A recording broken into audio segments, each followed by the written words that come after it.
Wonder about the future and how you'll be working and learning? Welcome to You in 2042, the future of work, with your host, Danielle Wallace.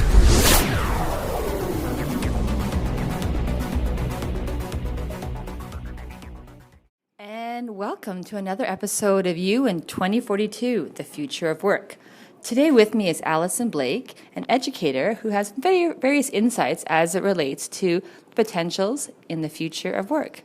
So Allison, we were speaking earlier about the role of technology, and if you look at the future generation who will be in the work world in 2042, if you look at them now, it's interesting to think about what skills they have with technology that could set them up for success in the future. What are your thoughts on this generation now and their use of technology?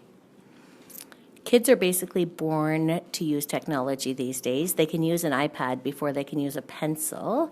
Many kids are able to come into kindergarten navigating a browser, their email, and now with the COVID school closures, they can use Google Classroom proficiently. A lot of them are only proficient with the touch and swipe technology, such as an iPad or an Android device, and they need more practice on a keyboard and a mouse, such as Chromebook for typing. And those are skills that will definitely be used in the future because iPads and Android tablets are definitely limiting as to what you can do. That's actually a really interesting point. I never thought about that. I know that like even 5-year-olds are using a lot of technology, but I forgot that it's different than the skills that they'll need in the future. That those do need to be still developed further, and hopefully they'll be set up on the path to do that, or it'll be really interesting to see what the technology is in the future, where it is so easy that people are just swiping and with keyboard commands in the future of work.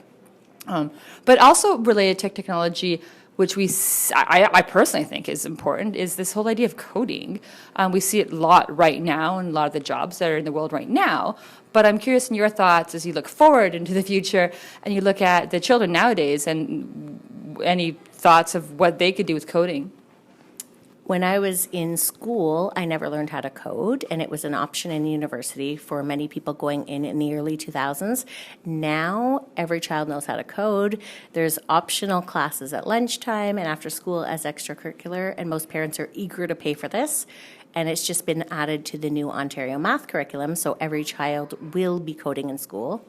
It was never official in Ontario before, but I have met many other teachers who created it as part of their classroom through Hour of Code or Scratch Junior, and it was already a big part of technology classes in schools.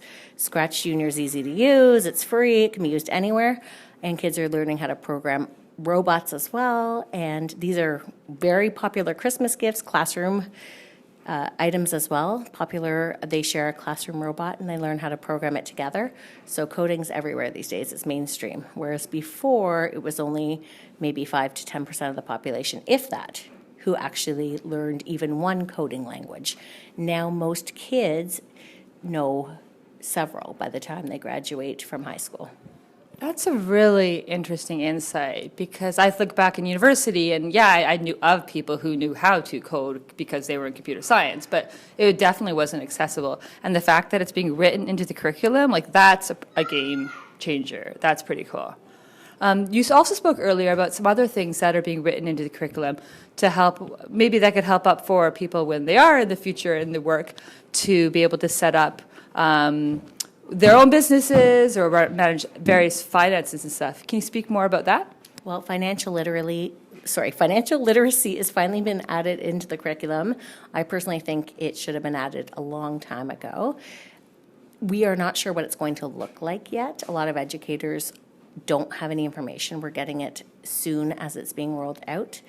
But it's starting in grade 1, and it will go over things like interest rates, mortgages, debts, loans, and go up from there. And it's going to be every year throughout elementary and high school. So I think that's fantastic, and I think it's very, very long overdue.